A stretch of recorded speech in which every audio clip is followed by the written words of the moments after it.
Yo, what's up mga kaibigan? Nali na tayo magkwentuhan kapag sinasabi na number 1 o number 2 pick sa NBA draft, ang expectations nga ng mga fans o ng franchise ay superstar level ang iyong ceiling o kaya naman may kakayahan ka na maging all-time great tulad na lamang nila LeBron James, Kyrie Irving, Anthony Davis, Blake Griffin at iba pa.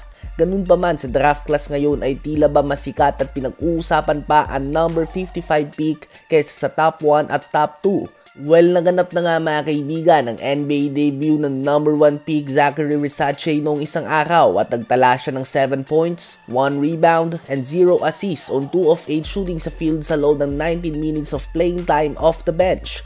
Kung hindi nga ako nagkakamali ay may tatlong number 1 pick lamang na nanggaling sa bench sa kanilang unang game since the year 2000 at ito nga ay si Kwame Brown, Anthony Bennett at Markelle Fultz. So not a good company nga mga kaibigan para kay Zaccharie Risache. Mga tinatawag ng bust ang tatlong player na ito.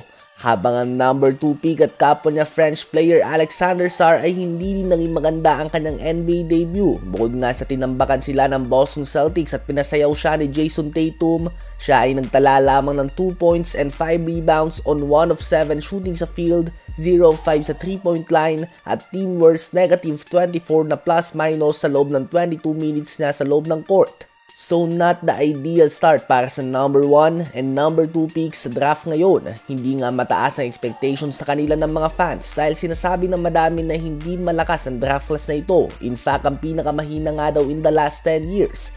Ganun pa man, hindi nga ganito mga kaibigan kalala ang ine-expect ng mga fans. Inaasahan nila ng much better performance, hindi ganito mga kaibigan. Sa palagay nyo ba ay magiging future all-stars sila Zaccharie Risache at Alexander Sarr? Ngayon ay tumungo naman tayo sa isa pang French player, ang number 1 pick last year at training rookie of the year Victor Wembanyama. Sa first game ng San Antonio Spurs kahapon ay inaabangan nga siya ng madami matapos ang kanyang napakatinding rookie season. Ganun pa man ay hindi naging maganda ang kanyang performance. Nagtala siya ng 17 points, 9 rebounds, 1 assist and 1 block. Decent stats nga yan. Subalit ay 5 of 18 lang nga siya mga kaibigan sa field at 1 of 8 naman sa 3-point line. May kasama din itong 4 turnovers sa loob ng 29 minutes niya of playing time.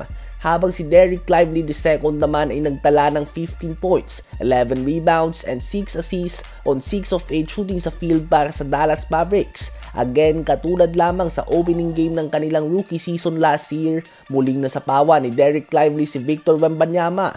Hindi natin sinasabi na mas magaling si Lively kay Wemby dahil kung ilalagay mo nga si Wemby sa Mavs ay tiyak na sila ang favorites na magkampiyon. Ganun pa man, iilang player lang nga ang kayang sabayan ang tangkad at bilis ni Wemby sa opensa. At isa na nga dito si Dereck Lively II. Hirap nga na makapunto si Wemby tuwing si Lively ang tumatao sa kanya. Isa nga ito sa mga matchup na nahihirapan talaga si Wemby. Ano ba masasabi niyo tungkol dito?